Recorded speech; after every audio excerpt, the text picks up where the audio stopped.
Hey, welcome back to Long Speed Marine. I'm Jeremy, and I'm out here with my 51 Merc 4-door, and I think we're gonna drag it out of here and just see what's going on in the interior. And I want to clean up around the sides, so tag along as we do some work.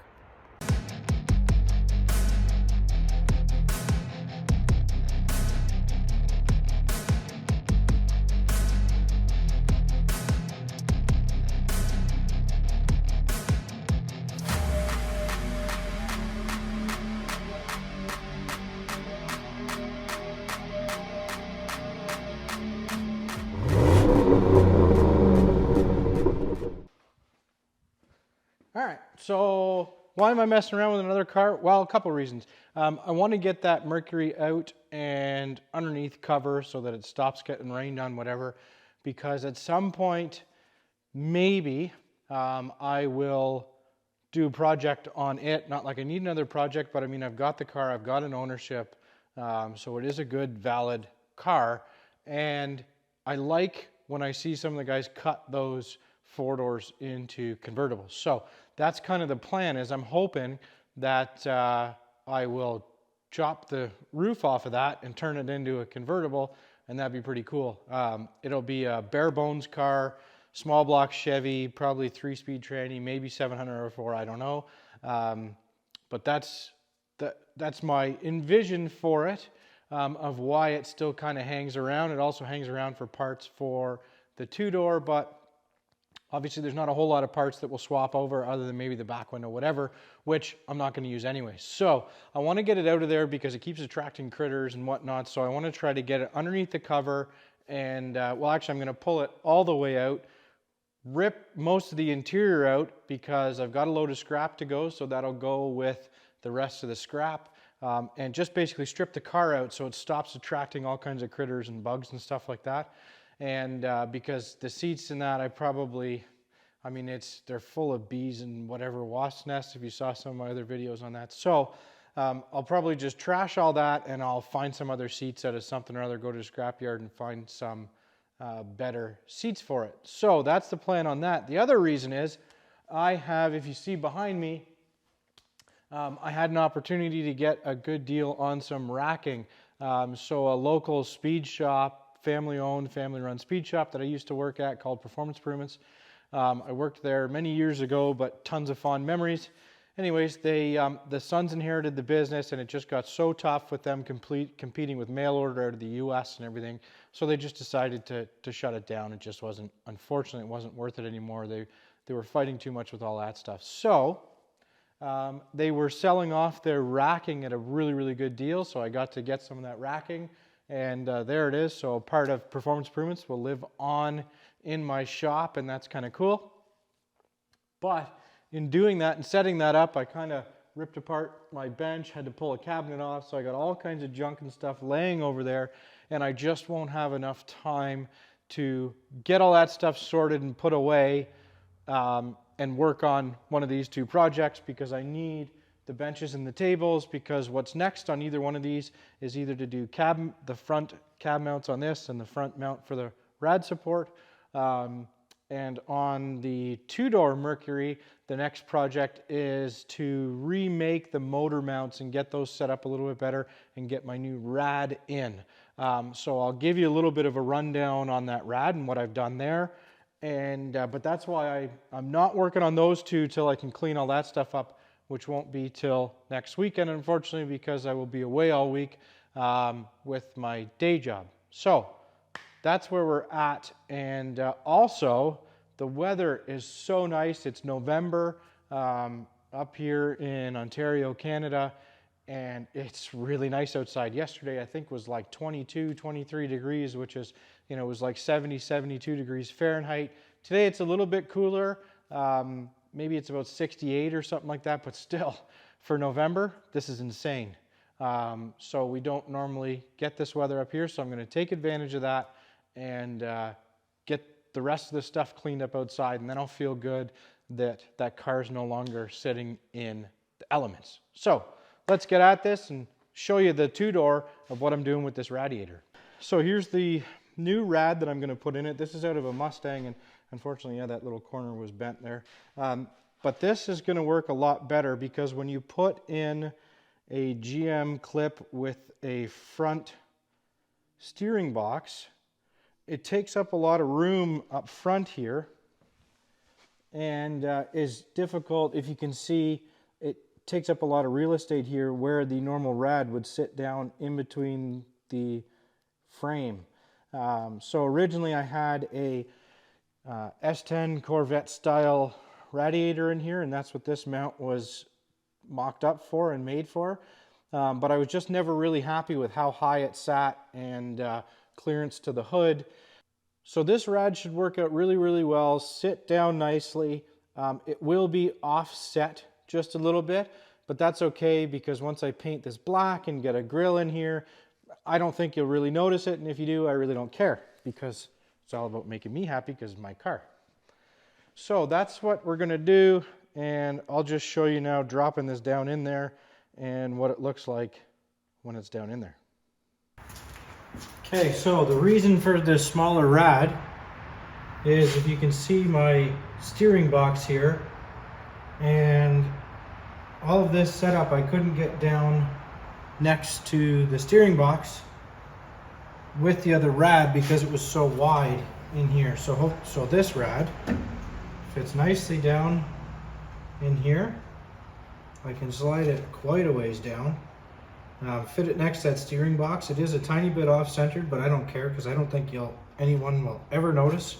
And that's also going to allow me to push it forward a little bit more, so I'm happy with that. Okay, so all that being said, let's get outside, pull that Mercury out, and just see what we're dealing with because it's been a few years since I've actually pulled all the stuff out of it and put air in the tires, so let's get going on that.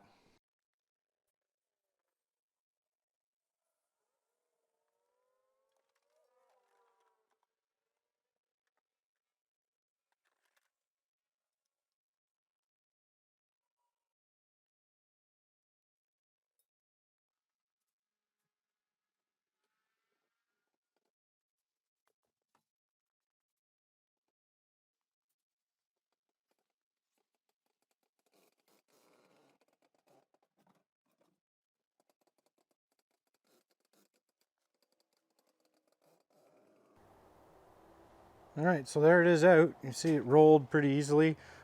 This car has always rolled really easily. When we first picked up both of these cars, this one was sitting in a scrapyard and that one was sitting in a field. They were both actually at a scrapyard. And it took us about 20 minutes to pull this one on and load it up, and we thought it was going to be a disaster. And the two-door actually took 4 hours.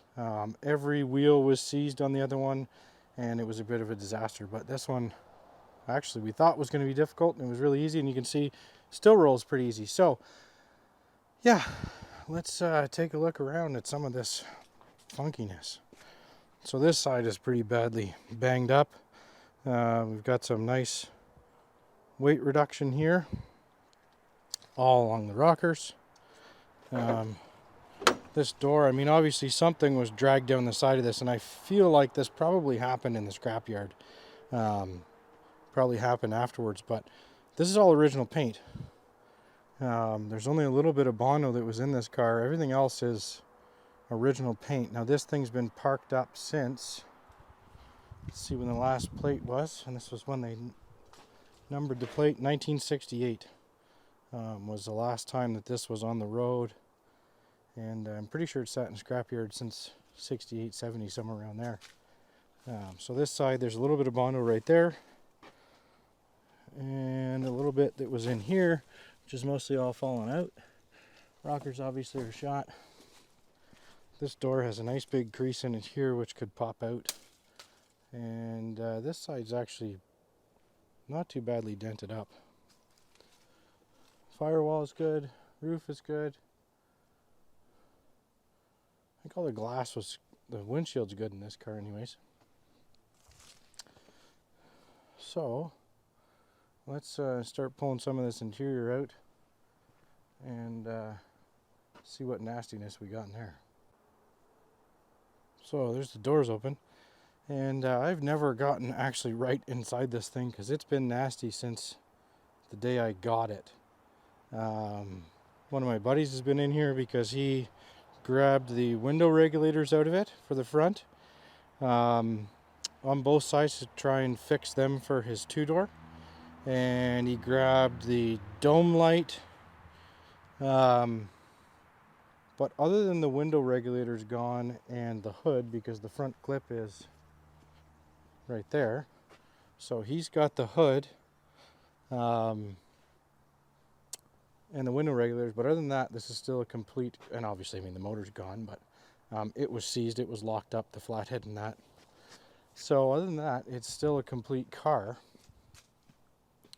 One of these, there's two grills here we can see, and one of them, I think this one was off of my two-door, and on the shiny side, it's of course got the fins all bent up on it, which is lovely. But this one, these aren't bent, so the plan was to use these to try and fix that, but of course it's not nice and shiny and chrome, of course. Yeah, so we're just going to try and drag some of this nastiness out so I can try hopefully and pop these seats out, because that's where all the critters seem to want to live, is in those seats, of course. And yeah, I don't know, this is pretty nasty.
Okay, well, here we are. That stuff's all ripped out. Lovely looking. Now this seat, I don't know how far I want to stick my face in there to try to unbolt this seat. I think the bolts go down. There's nuts that go down from the top. You have to take these covers off. Maybe I will. Look at this thing's just full. Look at that. That's just all full of grossness. Funky. Okay, well, I guess we'll keep going. I'm sure all this stuff on the flooring is probably no good for you at all.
Alright, so there, the seats are out. Just going to blow the rest of this stuff out, clean it up, throw all that stuff in the garbage, and then we'll take a quick look at the floors. I'll peel this stuff up a bit and just take a quick look at the floors. Maybe I'll just rip it all out and throw it out now while I got the garbage bag going, but that wasn't too bad. But at least I've got that out, and then I will probably, now that I got this cleared out and I don't feel as like this is as much of a hazmat hazard, I will get in there and pull those bolts out to pull this back seat out. It will go with the scrap, and that's pretty much it for cleaning this car out. Alright, so seats are out. Still got to get that back seat out, which I will do right now that I can get in there and it doesn't seem so hazardous in here. And I'll peel this flooring up, probably just throw it all out now too, and just see what the floors are like. I think the floors are pretty solid in this car, but let's get the rest of this cleaned out and see what it looks like.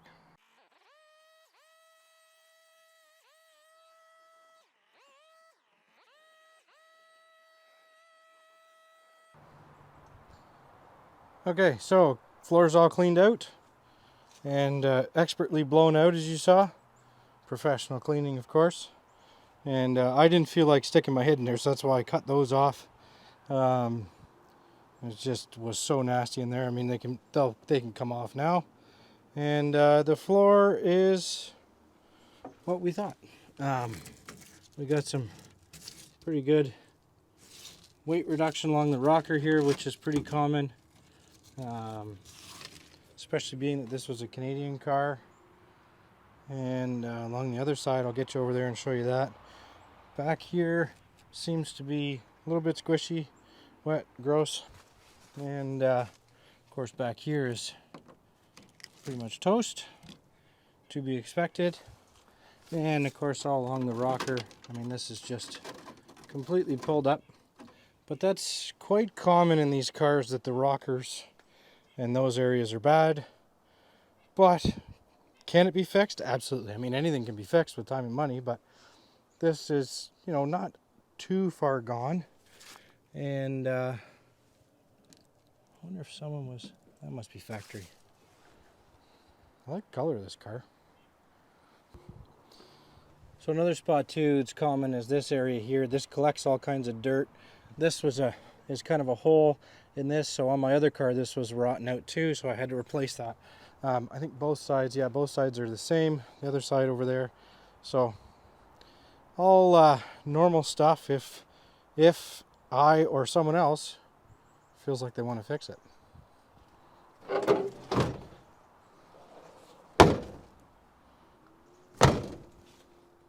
Perfect. Let's take a look in the trunk. So it's got some pretty good weight reduction in here, both sides, and holes down there. That's the gas tank for my two-door, and there we go. And the dog. Hi, dog. All right, so there you have it. Cleaned out the four-door, accomplished what I wanted to get accomplished, which was take the seats out so that critters and stuff stop living in it. I think I'm pretty ambitious in thinking that I'm going to actually get to this and cut the roof off. So I don't know what's going to happen to it, but now I can clean out the back area. This can sit forward more underneath where it's going to stay dry, and we'll make a decision on what to do. Hey, leave a comment down below. Tell me what you think, whether I should cut the roof off it or let someone else take a crack at it. Who knows? Anyways, we'll see what happens with this, but thanks for tagging along, and we'll see you on the next one. Make sure you hit that subscribe, smash the like, and follow along with all my other builds. Take care. Man, I need a shower. Hazmat shower.